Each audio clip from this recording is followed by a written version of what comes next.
여러분, 아름답기 때문에 선택하고 사랑하고 기뻐합니까? 아니면은 사랑하고 기뻐하기 때문에 아름답습니까? 우리가 이 보통 아름답다라고 이야기하면은 이 수동적으로 생각할 때가 많습니다.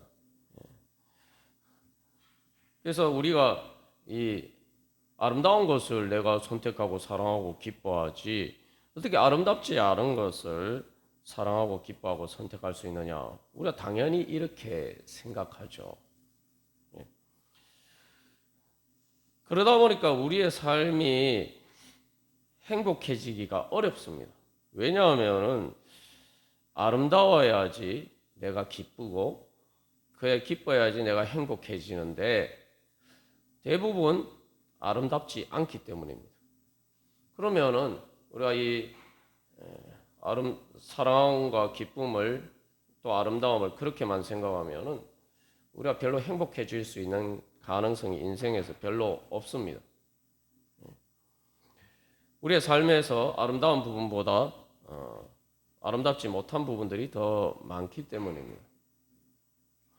근데 우리가 조금만 이렇게 다른 관점에서 생각해 보면은 과연 삶이 그러한가? 우리가 정말 아름다워서 선택하고 사랑하고 기뻐하는가?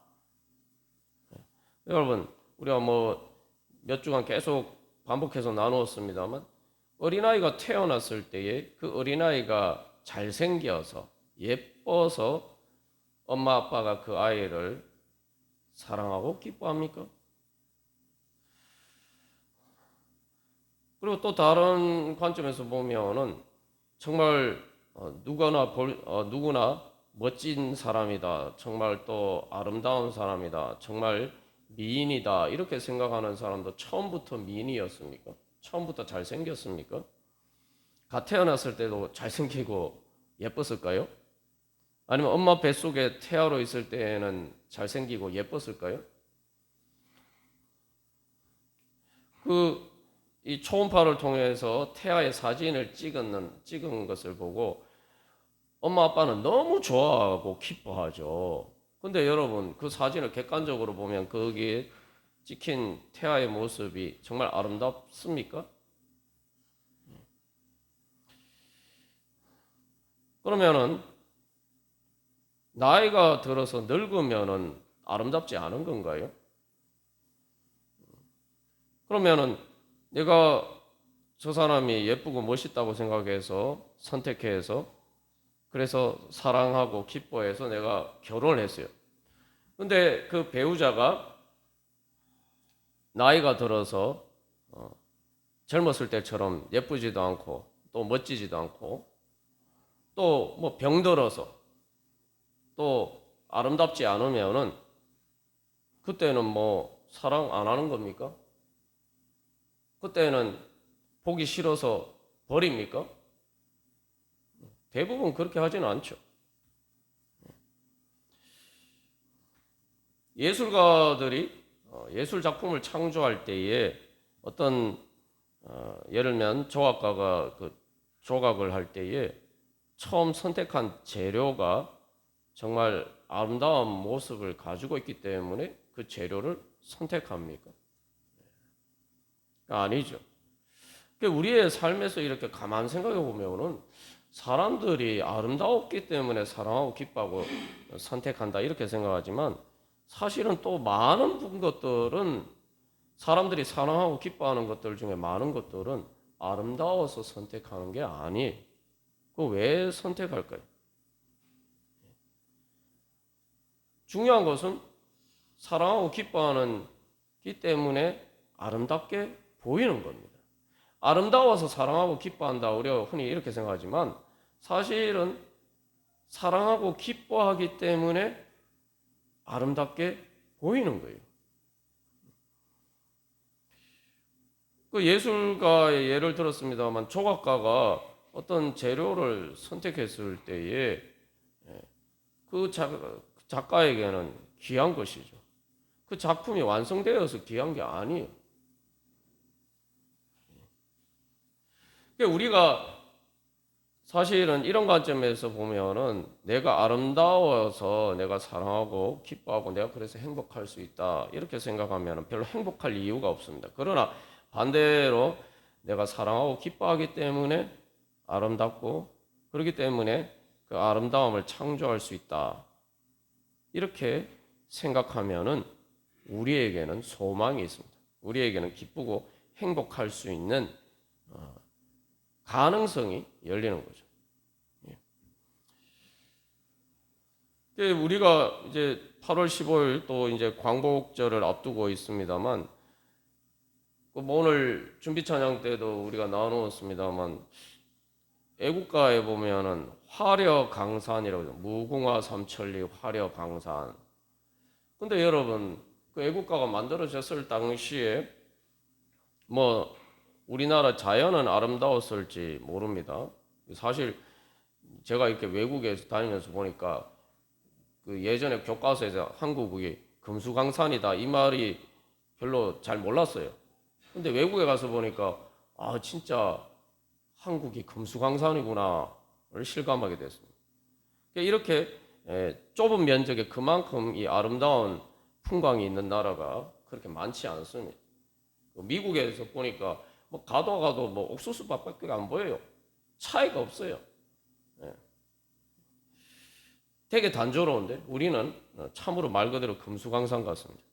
근데 뭐 자연만 보면 그렇지만 사실은 애국가가 지어졌을 때의 그 당시의 상황을 보면은 우리나라 아름답지 않았죠. 그래서 오늘날도 자꾸 이렇게 그 조선 말의 상황을 자꾸 이야기하면서 우리나라를 그렇게 우리 자기 자신을 우리 민족을 비하하는 그런 사람들이 많아요. 실제로 일제 식민지 때 그 일제의 가장 중요한 영향력은 부정적인 영향은 식민사관이고 식민사관이라는 게 너희들은 무능하기 때문에 일본의 지배를 받아야 된다. 너희 스스로 너희를 다스리고 잘 살 수 없기 때문에 너희는 열등한 민족이기 때문에 일본 제국의 지배를 받아야 된다. 이런 식으로 이제 식민사관을 주입한 거예요. 그게 뭡니까? 야 너희들은 못생겼어. 무능해. 계속 이런 식으로 이제 주입하는 거예요. 그런데 이 애국가에서는 화려강산이라고 이야기했습니다. 그래서 이 사실은 이제 독립운동을 한 사람과 친일파의 차이를 보면은 거기서 그걸 결정적으로 그 관점이 다르죠. 독립운동한 사람도 도대체 왜 자기의 삶을 헌신해서 그렇게 대한민국을 위해서 그렇게 자기 목숨까지 바치고 그렇게 했겠습니까? 뭐가 아름다워서 정말 우리나라가 일제시대 때 우리의 형편이나 우리의 모습들이 정말 아름다워서 우리 민족이 정말 아름다운 민족이라서 그래서 독립운동을 하기로 사랑하고 기뻐하고 그렇게 선택했습니까? 아니잖아요. 그러니까 친일파들이 생긴 거죠. 우리나라가 아름답지 않으니까 우리나라를 버린 거예요.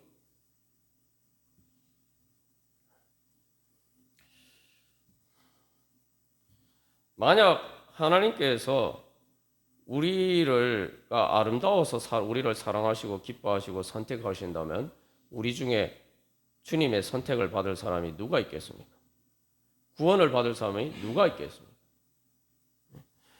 우리가 이제 예수님의 세례 장면을 통해서 우리가 사실은 계속 이 말씀을 나누고 있는 거예요. 예수님이 세례 받으실 때에 성령님이 비둘기처럼 예수님 위에 임재하셨다. 그 성령님이 비둘기처럼 임재하셨다는 것이 무엇을 의미하느냐? 그 중에 한 가지 이제 성경 말씀을 보면은 비둘기는 이제 아름다움의 상징이에요. 그래서 아가서 2장 14절 말씀에서 나의 비둘기야, 내 소리는 부드럽고 내 얼굴은 아름답구나. 뭐 진짜 비둘기가 뭐 우리 보기 아름답지 않을 수 있지만 어쨌든 비둘기는 상대적으로 그 아름다움을 상징하는 것입니다. 그러니까 성령님이 비둘기처럼 예수님 가운데 임재했다는 것은 하나님 보시기에 예수님이 그렇게 아름답다는 거예요. 그리고 비둘기가 같은 그 비둘기가처럼 성령님이 그 몸의 형체로 임재하셨다. 그 사실은 예수님을 그래서 아름답게 성령님께서 역사하셔서 예수님을 그렇게 바꾸어 주실 것이다. 또 그런 의미도 있는 거죠.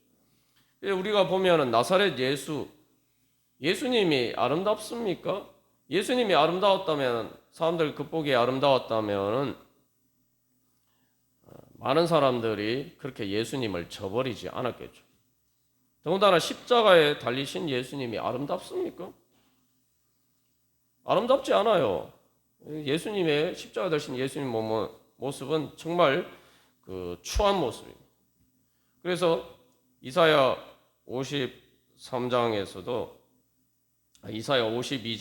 53장에서도 그렇게 이야기하겠죠. 그 모양이 타인보다 상하였고 그의 모습이 사람들보다 상하였으므로 많은 사람이 그에 대하여 놀랐거니와. 그래서 고운 모양도 없고 풍채도 없고 우리 보기에 흠모할 만한 아름다운 것이 없도다. 그는 멸시를 받아 사람들에게 버림받았으며.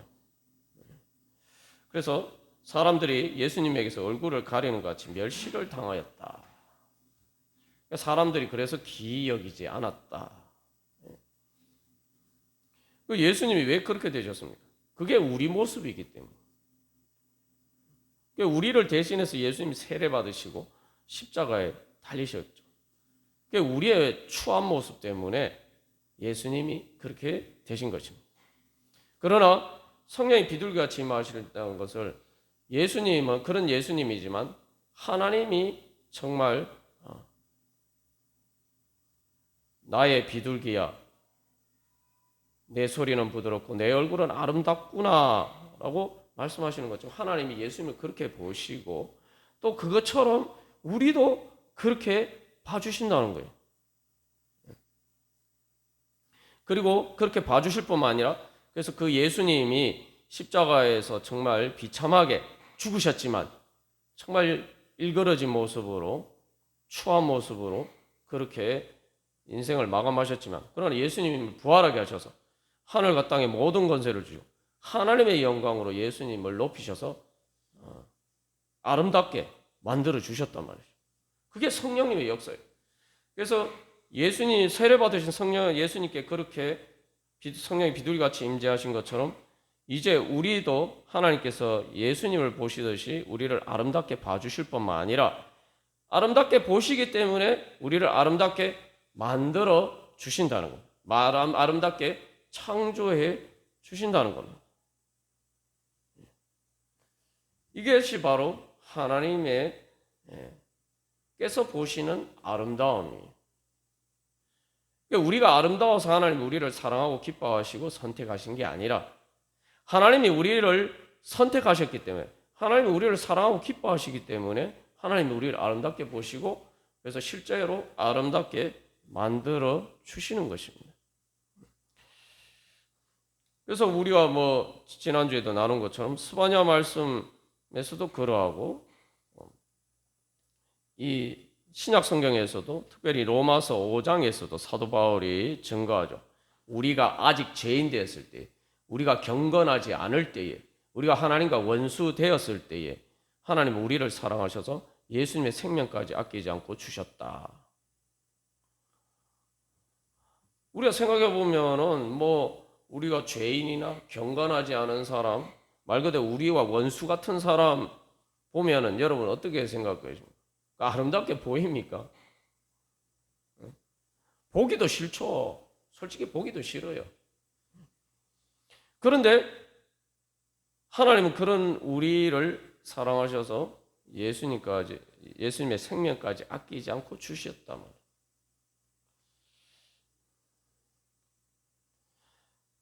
그래서 하나님께서는 우리가 그래서 예수님 믿고 돌아왔을 때에 세례 받을 때는 처음 예수님 믿을 때 아닙니까? 처음 예수 믿으니까 부족한 부분들이 많아요. 마치 갓 태어난 아기처럼. 그럼에도 불구하고 하나님은 그런 우리들을 아름답게 보시고 우리를 사랑하고 기뻐하셨다. 그런데 오늘 이 에베소서 말씀을 보면은 그것도 사실 놀라운 일인데, 우리가 물과 성령으로 거듭나고 예수 세례받고 예수님 믿기 전에부터 주님께서 우리를 사랑하셨다.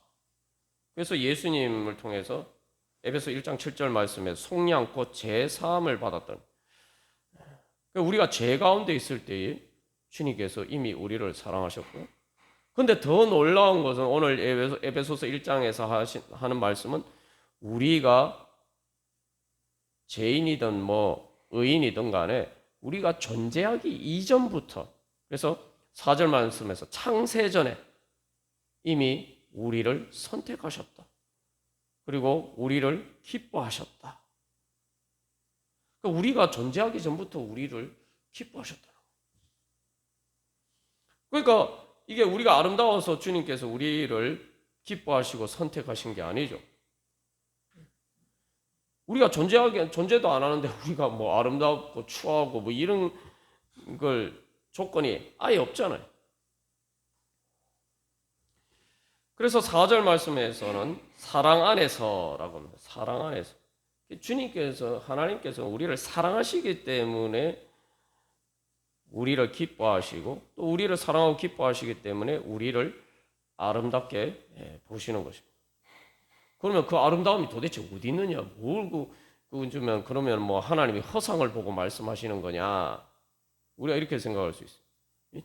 아니, 대상이 존재를 해야 뭐 아름답다, 추하다 이야기를 할 수 있는데 존재도 하지 않는데도 도대체 하나님 뭘 보고 선택을 하시고 사랑하시고 기뻐하시고 아름답다라고 하시느냐? 9절 말씀에 보면 그래서 그 뜻의 비밀이라고 하죠. 그래서 이 비밀이에요. 비밀. 여기 비밀이라는 말은 말 그대로 미스테리란 말이에요.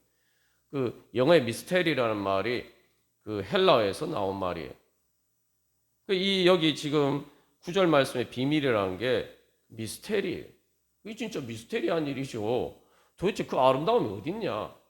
하나님 뭘 보시고 그렇게 우리를 사랑하시고 기뻐하시고 우리가 존재하기도 전에 우리를 아름답게 보시고 우리를 선택하셨느냐? 이게 비밀이라는. 근데 비밀이지만 사람들, 땅에 있는 우리들의 육신의 눈에 보기에는 이 비밀이라는 거예요. 그러나 3절 말씀에 뭐라고 하면 하늘에 속한이라고 하죠. 하늘에 속한 모든 신령은 하나님께는 너무 당연한 거예요. 우리가 신앙생활을 한다는 게 뭐냐? 계속 내가 보는 그 내 관점이 땅에서 사람들이 보는 관점을 버리고 하나님의 진리의 말씀을 믿고 따르는 것입니다. 그래서 13절 말씀에서 그 안에서 너희도 진리의 말씀, 곧 너희 구원의 복음을 듣고 오라고 하잖아요. 그 진리의 말씀. 하나님이 보시기에 아름다운 것, 그게 진리인 거예요. 사실은 여러분 자신을 보면 어떻습니까? 여러분, 저기 뭐 그 거울을 보고 진짜 너무 아름답구나. 나 너무 잘생겼는데 이런 생각이 드십니까? 예. 저도 요즘 이 얼굴에 뭐가 나가지고 참 이렇게 보기가 그렇습니다. 제 자신이 봐도 답답해요. 그리고 사실은 뭐 얼굴 이전에 제 자신의 이 삶의 모습이나 뭐 인격적인 부분에 있었으면 뭐 내 자신은 누구보다 더 잘 알잖아요. 그러니까 사실은 별로 내가 인격이 아름답다. 예? 사실 이렇게 말하기가 어려워요. 내 자신을 봐도 내 자신이 너무 추하고 더러워요. 그런 부분들이 많단 말이죠. 그런데 하나님이 보시기에 아름답다. 이게 어느 게 진짜입니까, 이게? 그래서 이 사람들에게는 감추어져 있고 하나님만이 보시는 아름다움이 있다. 그러면은 근데 그래서 그게 이제 비밀이라는 거죠. 비밀을 사람들한테는 비밀. 근데 그 비밀을 9절 말씀에 보면 우리에게 알려주셨다. 성경 말씀을 통해서 우리에게 알려주셨다. 하나님이 우리에게 말씀하죠. 야, 너희들은 아름다워. 난 아름답지 않은데.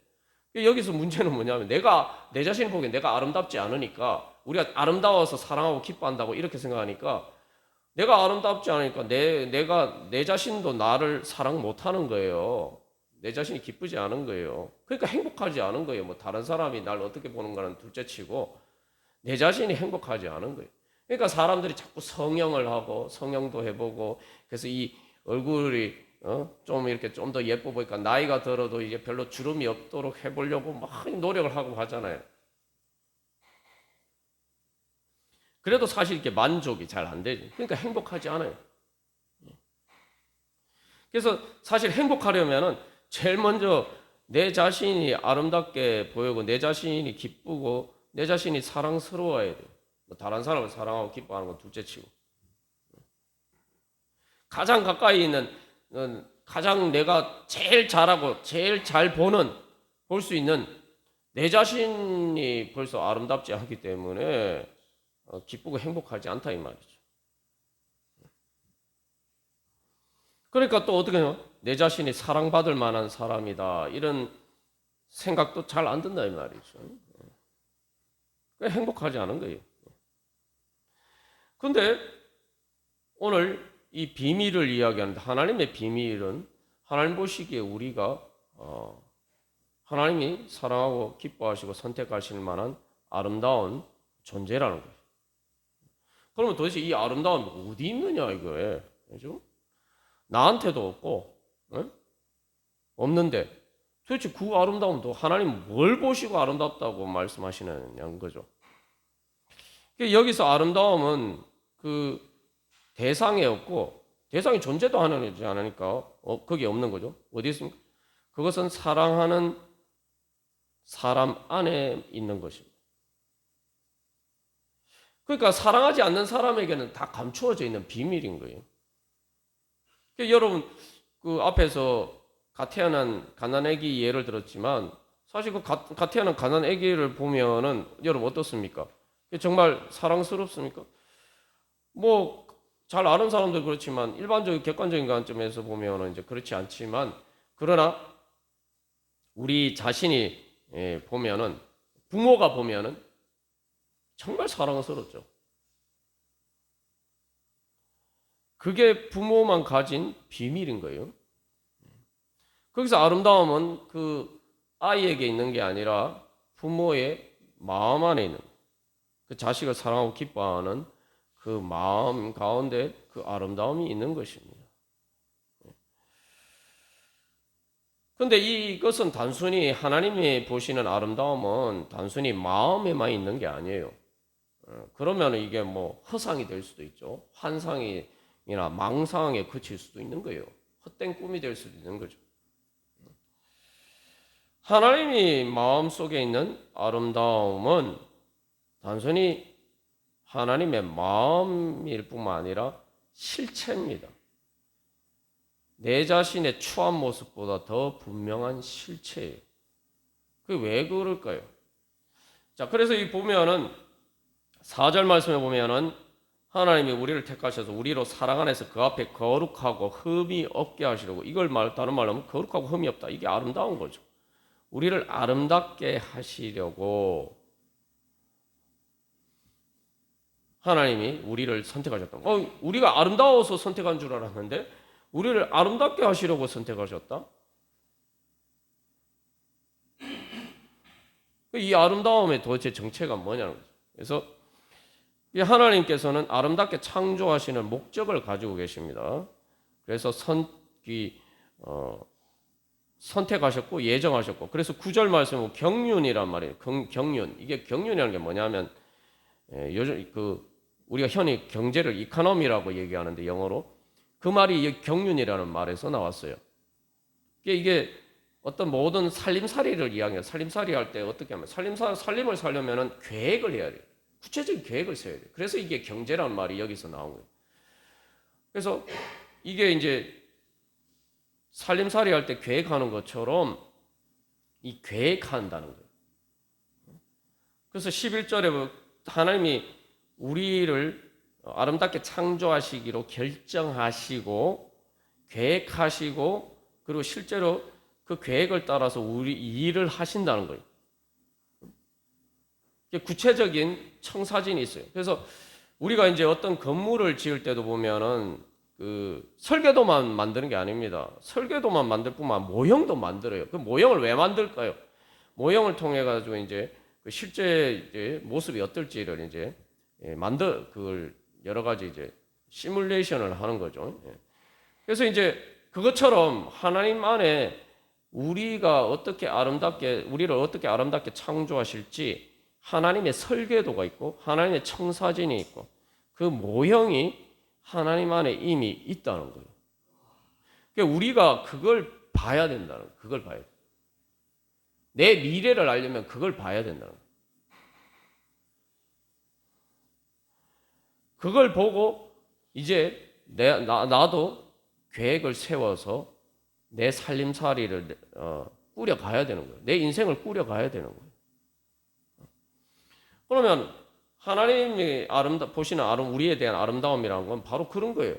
하나님이 우리가 완성되었을 때에 우리가 어떻게 아름다워질 것인가 그것에 대한 하나님은 그것에 대한 설계도와 청사진과 그 모형이 하나님이 안에 이미 다 있다는 거예요. 그래서 우리가 하나 성경 말씀을 통해서 그걸 이제 보여주신다는 거예요. 그러니까 우리가 그걸 봐야 돼요. 그걸 봐야 행복해질 수가 있어요. 내 인생의 미래, 여기 계속 예정이라는 말이 나오잖아요. 내 인생의 미래가 어떻게 될 것인가? 청사진이 있어요. 사람들이 자기 인생을 계획하고 미래 계획하면서 이 청사진을 가지지 않고 인생을 계획하는 경우가 많습니다. 사람들이 보통 꿈이다, 청사진이다 하면은 이게 황당한 게 뭐냐면은 청사진을 세우면 끝까지 세워야 될 거 아니에요.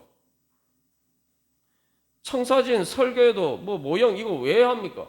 마지막에 완성됐을 때의 모습을 미리 예상하고 그리고 거기에 따라서 이제 계획하는 거 아니에요. 근데 우리는 가만 생각해 보면 이게 황당한 게 사람들이 자기 인생을 계획한다고 하면서 꿈 얘기하고 비전 얘기하는데 그게 인생의 중간에서 딱 끝나버려요. 마지막을 보고 설계도를 그려야 될 건데 중간에서 끝나요. 왜 중간에서 끝납니까? 사람들이 꿈, 비전 얘기하는 것은 대부분 다 인생의 장년, 기껏해야 장년. 스포츠 선수, 유명한, 나도 저기 훌륭한 축구 선수가 되겠다. 이렇게 할 때 축구 선수 30대 후반만 되면 다 은퇴해야 돼요. 청사진이 30대 후반밖에 없는 거예요. 가수도 60대 넘어가면 벌써 이래 목이 제대로 노래가 안 나와요. 보통 대부분의 사람들 사업하고 계획하는 것도 마찬가지. 50대 대부분 정점이죠. 그 사람들이 딱 인생 계획을 세우는데 딱 30대, 짧게는 30대, 길게는 50대까지 그걸 자기의 최종적인 청사진으로 놓고 계획을 세운다 이 말이죠. 이거 황당한 일 아닙니까? 여러분, 제가 어떤 건물을 지으면서 중간에 이렇게 다 짓지 않은 건물을 자기 청사진으로 모형으로 설계하고 그런 건축가가 그런 회사가 어디 있습니까? 우리는 근데 우리 인생을 그렇게 설계해요. 그러면은 내 그 청사진이 다 완성되고 난 다음 그 다음에 그 인생은 그게 다 무너져가는 그냥 철거하는 겁니까?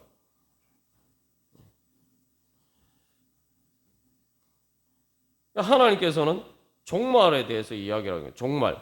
하나님이 우리에 대해서 계획하신 것은 종말의 계획이에요. 단순히 인생의 종말뿐만 넘어서 예수님 재림하실 때 우주의 종말에 내 청사진이 어떻게 될 것인가? 우리가 어떻게 될 것인가? 하나님은 그 계획을 가지시고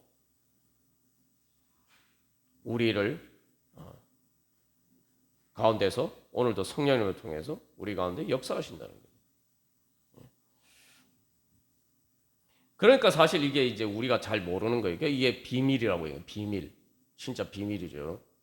인생의 뭐 중년에 어떻게 될지, 뭐 아니면 내 인생의 마지막에 어떻게 될지, 이거 그러면은 내 청사진이 그거라면은 우리가 그나마 좀 알 수 있을지 모르는데, 뭐 우리 인생에 그 하나님이 가진 그 하나님 보신 아름다움의 청사진이 지금 뭐 내 인생의 종말을 넘어서 우주의 종말이라고 이야기하니까 이게 뭐 내 눈에 안 보이는 거죠.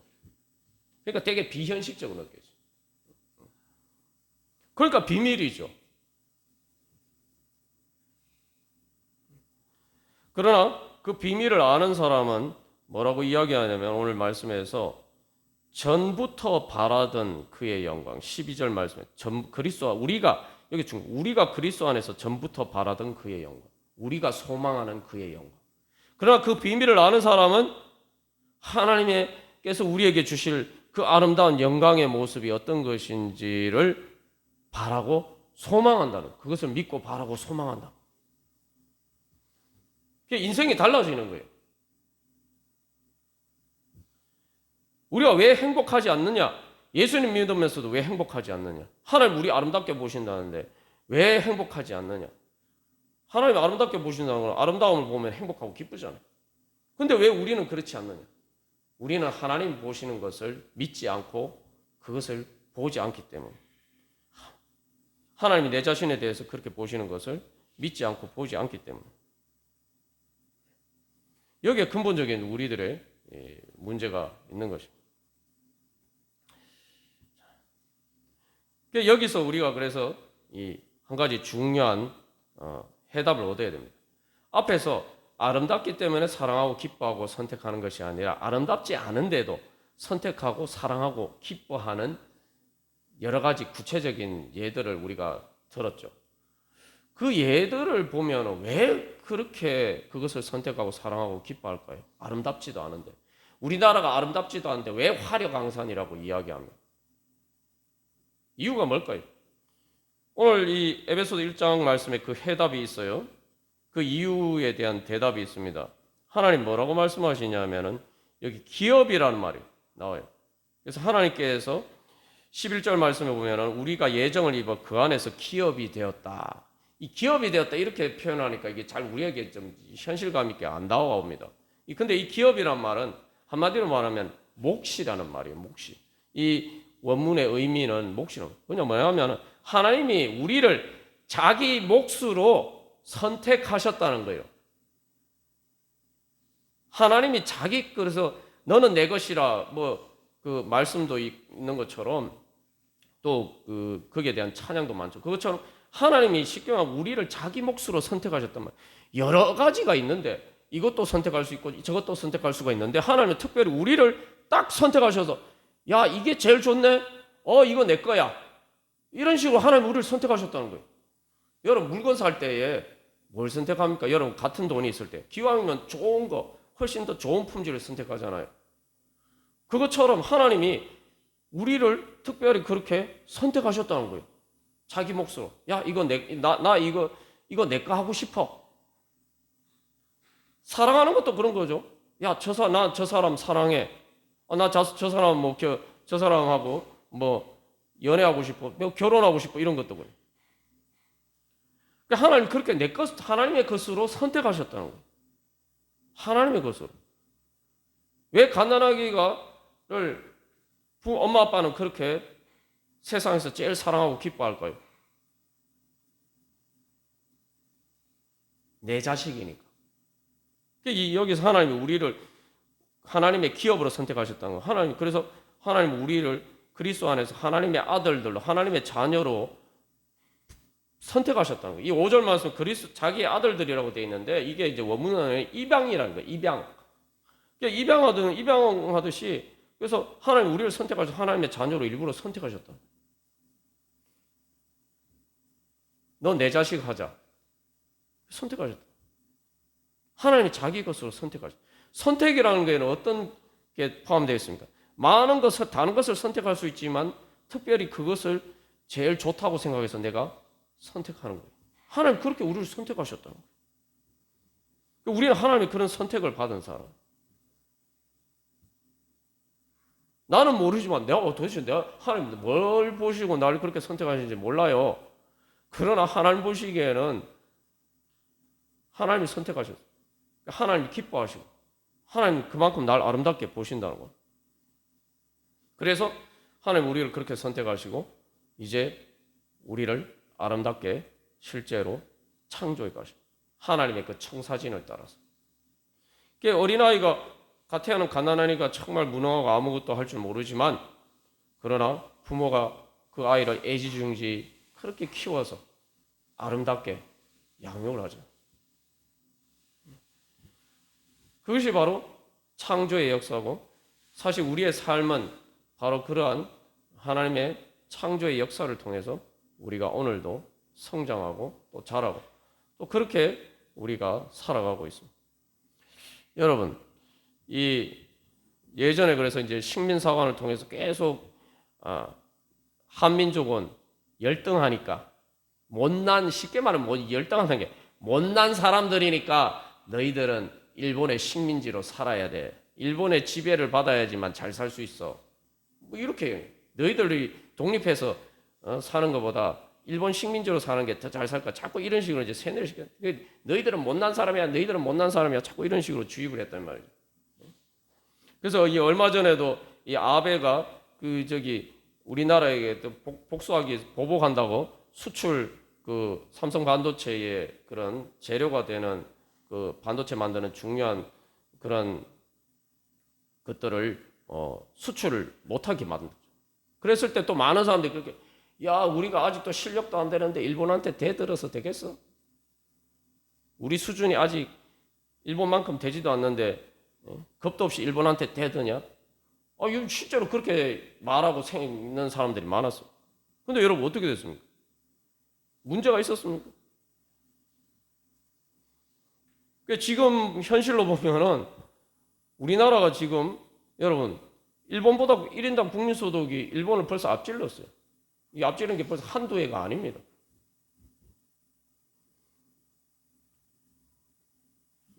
그래서 실제로 뭐 경제 규모 얘기하지만 1인당 국민소득 우리보다 높은 나라 많습니다만 인구가 5천만 명 이상 되는 나라들 중에 1인당 국민소득을 따지면 우리나라는 전 세계 5위에 속합니다. 심지어 프랑스보다 더 이렇게 잘 사는 나라가 됐어요. 경제는 그럴까요? 경제만 그렇고 군사력으로도 뭐 세계에서 우리나라가 하는 게 아니면 다른 나라에서 통계를 내면 항상 우리가 군사력이 5위, 6위래요. 잘 이해가 안 된다고 생각할 수도 있지만 다른 실제로 그렇게 평가를 합니다. 뭐 문화적으로는 또 어떻습니까?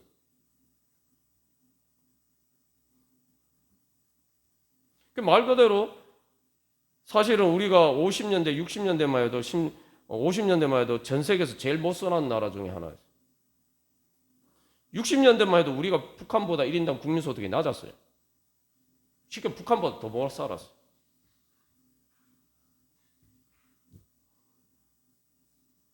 그런데 지금 어떻게 됐어요? 그래서 친일파들처럼 일본이 우리에게 주입한 것처럼 저렇게 못난 사람이다. 너희들은 못난 사람이야. 이런 관점을 따라서 그렇게 우리가 살았다면은 우리가 오늘 이런 자리에 있을까요? 하나님이 우리에게 대한민국의 미래를 그렇게 예정하고 계획하신지 우리가 누가 알았겠습니까?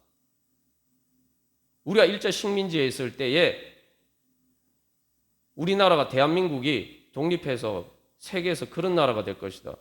누가 알았겠어? 단언컨대 그렇게 되기를 소망한 사람이 극소수 있었을지는 모르지만 아무도 예상 못했어요. 누구의 마음 안에도 그런 청사진이 없었어요. 그러나 현실로 그렇게 됐어요.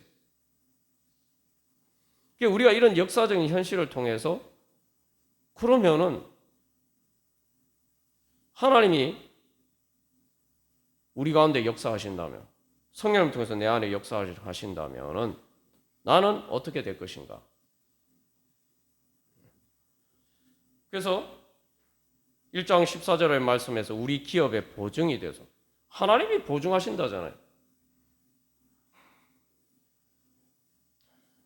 독립운동하는 많은 사람들은 사실 그런 보증이 없었지만, 대한민국이 독립할 거라는 보증이 없었지만, 그러나 소망을 가지고 독립운동을 했습니다. 왜냐? 내 나라니까, 내 나라니까요. 그러나 하나님께서 보증하시는데 우리가 그렇게 되지 못할 이유가 어디 있겠습니까? 그래서 우리가 정말 나는 하나님의 그 뜻의 비밀을 나는 얼마나 알고 있느냐. 다른 누구도 아니고 나에 대한 비밀을 하나님이 날 보실 때 뭘 보시고 아름답게 보시는지 나는 그 비밀을 아는가. 그 비밀을 알아가고 그리고 그 비밀을 이루시기 위해서 우리 가운데 역사하시는 성령님을 믿고 우리가 따라간다면 우리에게도 그 비밀이 단순히 우리의 마음에만 보일 뿐만 아니라 우리의 삶 가운데 현실로 이루어져 갈 것입니다. 하나님께서 오늘날 우리나라를 정말 이렇게 기적처럼 그렇게 변화시켜 주신 것처럼 또 우리들도 또 그렇게 변화시켜 주실 줄 믿습니다. 우리가 그런 은혜의 소망을 가지고 우리 주님의 성령님의 인도하심을 뒤를 따라오고 하나님의 역사하심을 따라 우리를 아름답게 새 창조하신 하나님의 역사하심에 우리가 함께 참여하기를 간절히 소망합니다. 우리 한 주간 기도문 교독하고 우리 같이 기도하겠습니다. 1번 제가 먼저 읽겠습니다. 지혜와 총명을 주셔서 복음을 믿고 하늘에 속한 모든 신령한 복을 받게 하소서.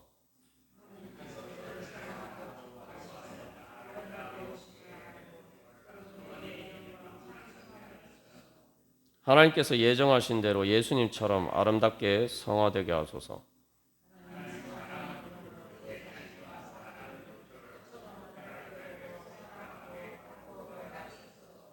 다 같이 한 목소리로 기도하겠습니다. 하나님의 사랑으로 아름다운 하나님 나라의 열매를 맺어가게 하소서. 아멘. 우리 시간 우리를 향해 아름답게 보시는 하나님을 바라보면서 주님께서 보시는 대로 주님께서 우리 가운데 역사하신 대로 주님 아름답게 창조하시는 그 창조의 역사에 주님 저도 주님과 함께하기를 소망합니다. 우리 하나님 아빠 아버지 우리 크게 외치시고 우리 같이 기도하겠습니다. 하나님 아빠 아버지